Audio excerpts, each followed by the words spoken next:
we should always love people, you know. We should always love them, and we should really get out of just wanting to satisfy ourselves only, you know. We have to take care of ourselves, we have to feed ourselves and stuff like that. But I think we always have to think about love for humanity, you know, to help out people and stuff, you know. I think that's really important.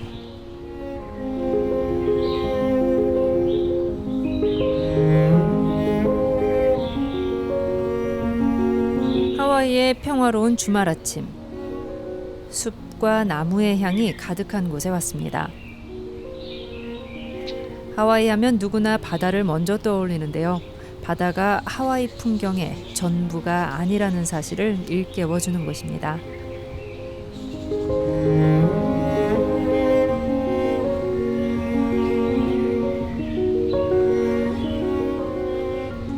저기 보이는 산이 코올라우 마운틴이에요. 정말 아름답죠? 저 산맥의 영향인 것 같은데 여기 비가 정말 자주 내려서 공기 중에 어떤 이런 싱그러운 향이 배어 있어요.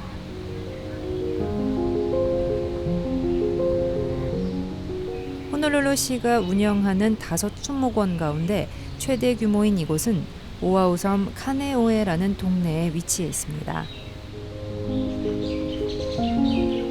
호오말루히야. 발음하기도 힘든 이 수목원의 이름은 하와이 말로 평화와 고요를 의미합니다.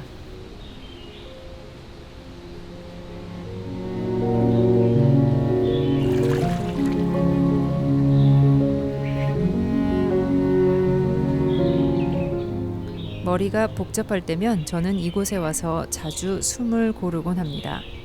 하지만 오늘은 다른 이유가 있어서 왔습니다.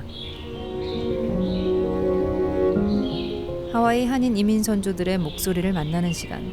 무지개 나라의 유산 그 첫 번째 주인공은 작가 게리 박입니다.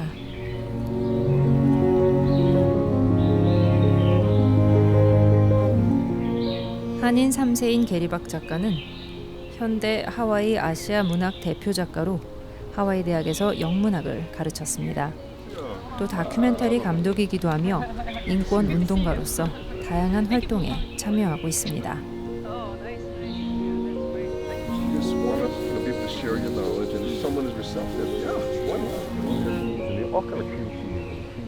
I live in Kaneohe. I've lived here most of my life, and I just love this area. When I was a kid, I used to come up here and with my friends, we used to go camping, swim in the ponds. It was before this became a park. My name is Gary Pak. I'm a third generation Korean American. I'm a local person, I guess, because I was born and raised in the islands. My grandparents all came from the northern provinces in Korea. The joy, of course, my life, you know, is my family, you know, and then my 3 kids, and then also I have 2 grandchildren, you know, and I love them, and they're my most favorite people in the world. I'm sure you having Korean grandparents kind of helped you or formed you become a writer. Is that right? So I was pretty much raised by only my maternal grandmother. What's her name you said? Ok Soon. Yeah. So that's your mom's side. My mom's mother. She used to tell us all these stories, you know. She spoke Korean, of course, and then broken English. And I spoke mostly English and broken Korean. and somehow we communicated. And she would tell me stories about growing up in Korea and these kinds of things, and her rendition of Korean history and stuff. And so I got those ideas, and I never visited Korea until the first time I visited was 2002. In August, I was awarded a Fulbright, and so I went to a Korea university, and I spent the semester there, and it was the first time to be in Korea. You know, land of my ancestors, and every day was a learning experience. I would just walk the alleys, you know, the kolmok, and just walk, and every little thing smells, every visual, everything was stimulating me, and so I just I took a diary. I was keeping a daily a diary at that time. I put together a collection of essays about my my impressions as a third generation Korean, you know, going to Korea, going to my ancestral homeland and just experiencing what I could experience. Was there any like a emotional or sentimental moment that you were while you were in Korea? Oh, I had many emotional sentiments actually. If you could share one of them. One time I hiked, I think Soraksan, you know, and there was a little shrine up in the top, and it was foggy, you know, and I went to the shrine, and at the very top, the summit, and all of a sudden, I had all these images of my maternal grandma, my way halmoni, and I just broke down. I don't know, I just started crying. You know, it was like, that's one of the most emotional kind of times I've ever had. And like I said, I'm not going to write about it. You know, I'm saying this right now on camera and to you and stuff like that. Is it because you feel like you're not ready yet, or like you will get too emotionally attached to the? It's just that if I was to try to write about this, I don't think I'll be accurate. You know, because I just couldn't write enough. You know, write it in a depth that I should. You know. It's like, you know, for example, can you explain what Han is, you know? Han is this kind of historical thing that I knew my grandmother felt, you know? She had a lot of hardships in her life. She's from Gyeonggi-do, and her parents, she was orphaned when she was 4 years old, and her parents, my great-grandparents, they were executed by the Japanese.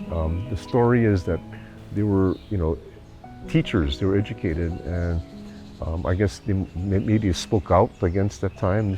This is when the before the annexation, and they were the story is that they were executed. They were killed by the Japanese the soldiers and stuff. And so she was orphaned at 4 years old, and so she was raised in a Christian orphanage, and then when she was I think 16 or 17. I know she came to Hawaii when she was 18. She became a picture bride, and you know, she never met my grandfather, and she doesn't know anything about that, and she had no real, as a woman, as a female in Korea, especially if you're orphaned, you know, you have no, you know, status, nothing, you know. So she came. That was her only option, you know, and of course, then she was my grandfather. She raised 12 children and tons of grandchildren. And so I just felt, you know, and then also understanding Korean history and stuff, and I just felt a real, you know, tightness, you know, when I somehow I just had these, on the top of Soroksan, I just had these images of my grandmother, my maternal grandma, my way halmoni, and I just broke down, and so that's one of the most emotional kind of times I've ever had. I think the bottom line was just that the kind of love she gave me, you know, and the trust, and just the grandparents, the sacrifice, and you know, that's almost like a too worn phrase, how grandparents, they sacrifice and stuff, but they did, you know. When I met my sister for the first time, you know, I have a half sister in Korea, first time, you know, and the phrase that she told me was, you know, of course, Korean, they have this word, sarang, you know, love.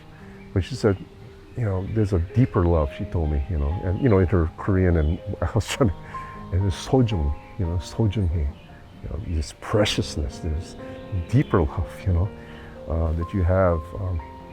And I feel this, you know, and I think it's something that my grandparents, you know, shared with me.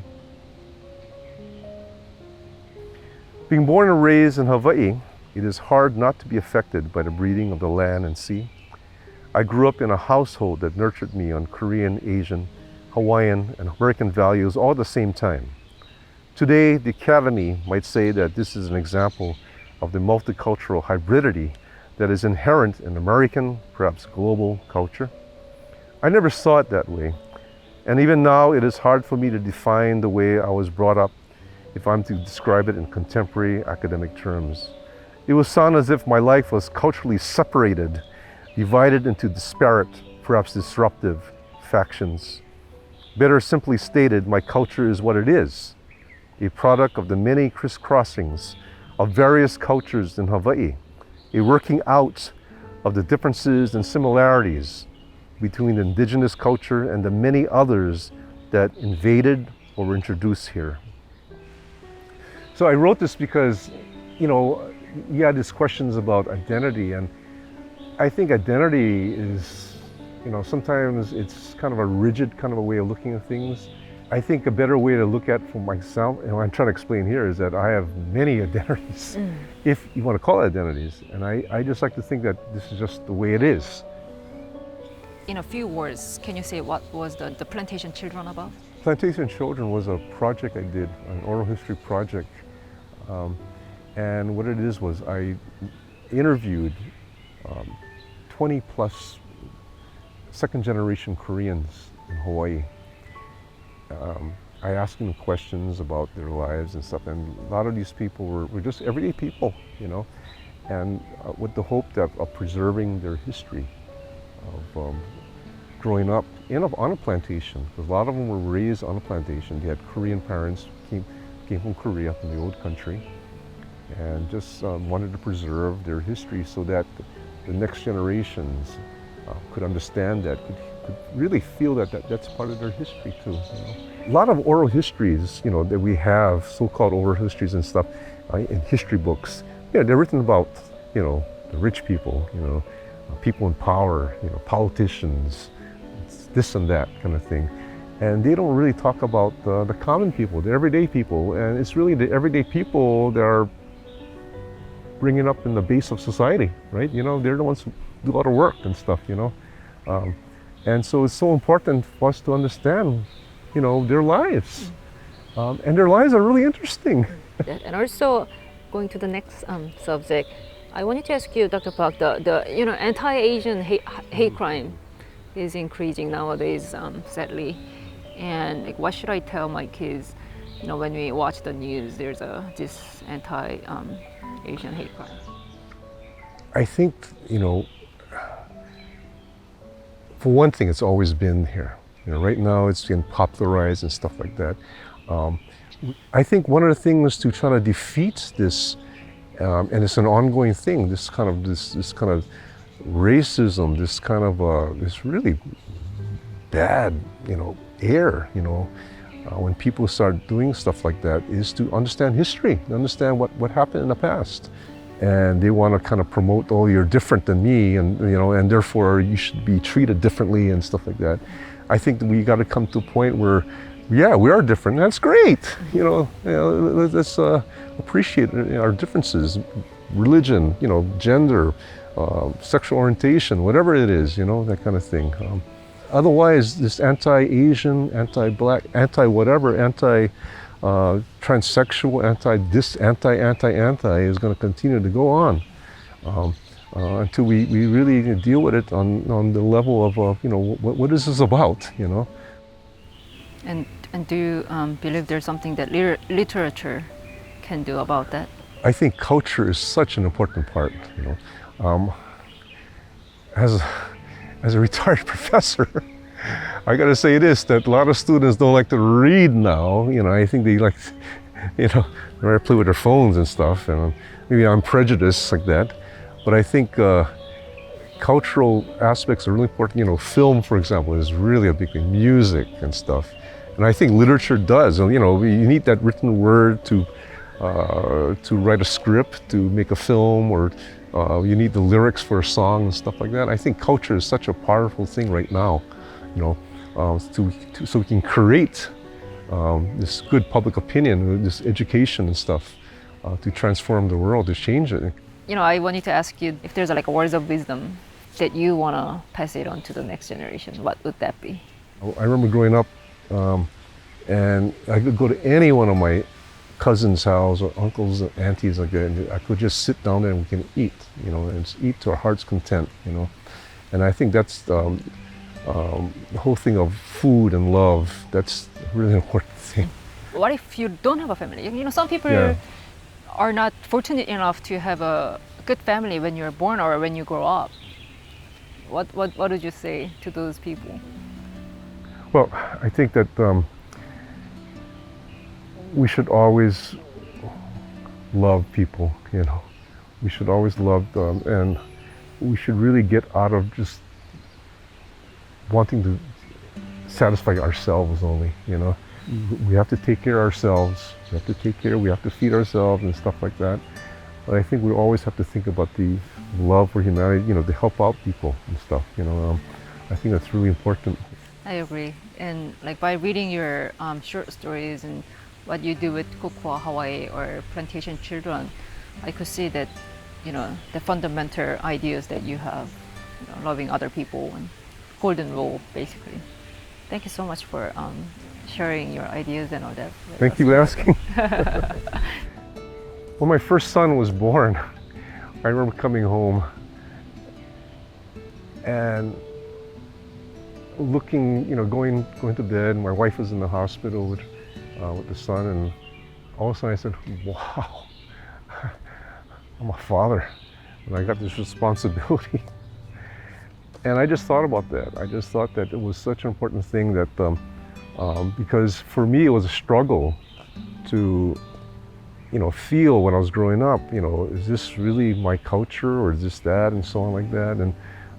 And so I wanted to create stories that, you know, that not only he, but also, like I say, his later siblings and also his friends and so on, the next generations and such, to be able to see that you know, these stories are their own, that his own and their own, that they could be happy and proud of and such, you know. And I'm not saying that my stories are going to be exactly that, but at least set the stage for it, or at least be part of it, contribute to this ongoing creation, synthesis of a new culture that would help to, you know, help people to envision another way of looking at things in the world. So here's another section I like in the preface to my book, The Language of the Geckos, and all the stories. There are so many positive stories to be told about life in Hawaii. So many stories and traditions of Hawaii that are not being recorded. Now I am determined to write stories that will not only reach out to my son, but also to create stories that will be a part of a culture that he can claim as rightfully his. Something that no one can take away from him, that no one can usurp from him and thus deny his existence to be proud, to be his own. So I began writing my stories that he can call his own, stories that his future siblings and hopefully his friends can call theirs. I want him to be given the opportunity to grow intellectually, physically, culturally, sexually, socially, and perhaps most importantly, spiritually, as much as possible on his own terms. You know, when you know that your son or the future generation is gonna read your stories, like what do you try to deliver through your stories? I hope that my stories can be enjoyed by people, and they can be entertained, and they go, you know, hopefully, as I think all writers, artists, musicians, they hope that their work is a source of inspiration, that people can be inspired, that on the bottom line, they just enjoy it. And I think that if that happens, I'll be happy. I'll be very happy. I think that if they can find more meaning from it, you know, from a meaning that's going to help them understand the world better, perhaps, well, even better yet,